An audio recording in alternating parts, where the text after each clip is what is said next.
So, here we back again.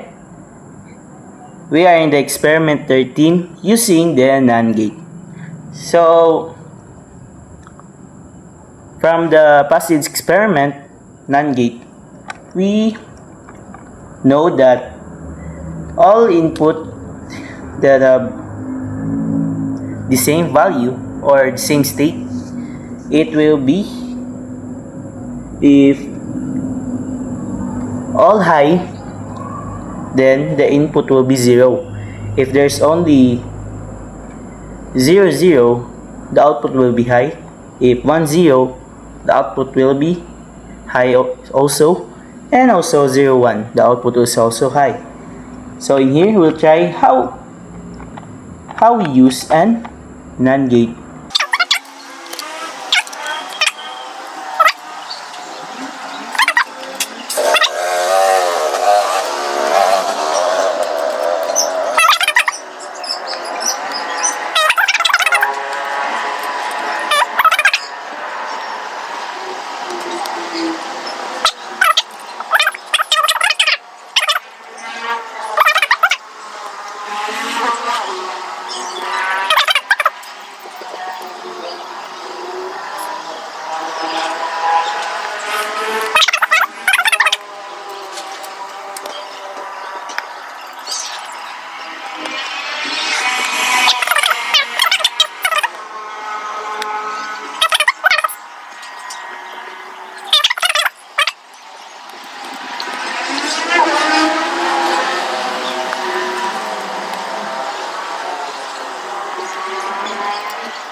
And now let's connect the power source.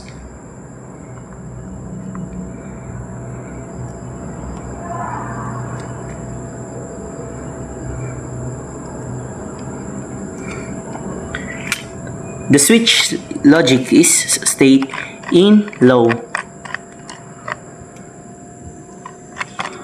or 0. So here we see that LED 5 is on and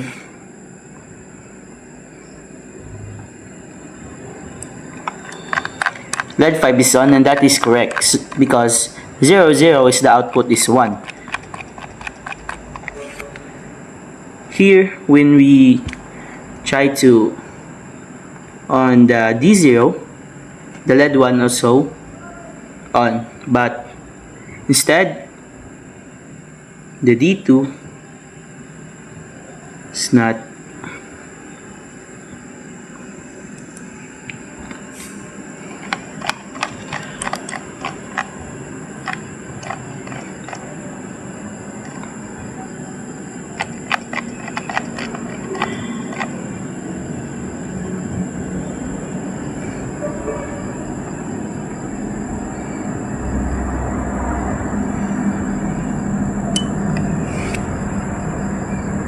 And that is correct. LED 1 is on, correct.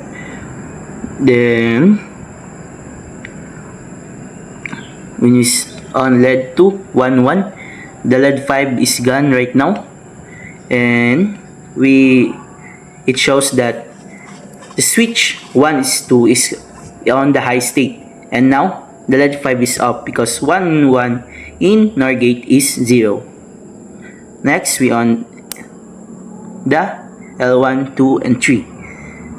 The LED 1, 2, and 3 represent that the switches are both in high. And now, we see that the LED 6 is on because it suffices to the logic that 2, when it traverses to the gate, the 1, but the D3 is 0, so it is correct.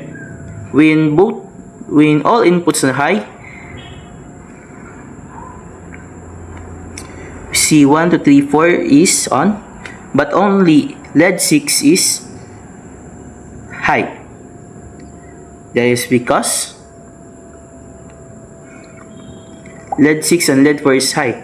That is because that output of the gate passes to A is now 0. When it's 0, the LED is now in state of 1. And that is suffice the properties of the NOR gate, and this is how we use NAND gate in every aspects. The NOR gate, what I mean. The NAND gate, what I mean. So this is how we use the NAND gate in every aspect. That will show how each properties of the gates works differently when we connected it in various connections that we do, like here. And that is experiment 13 using the NAND gate. Thank you.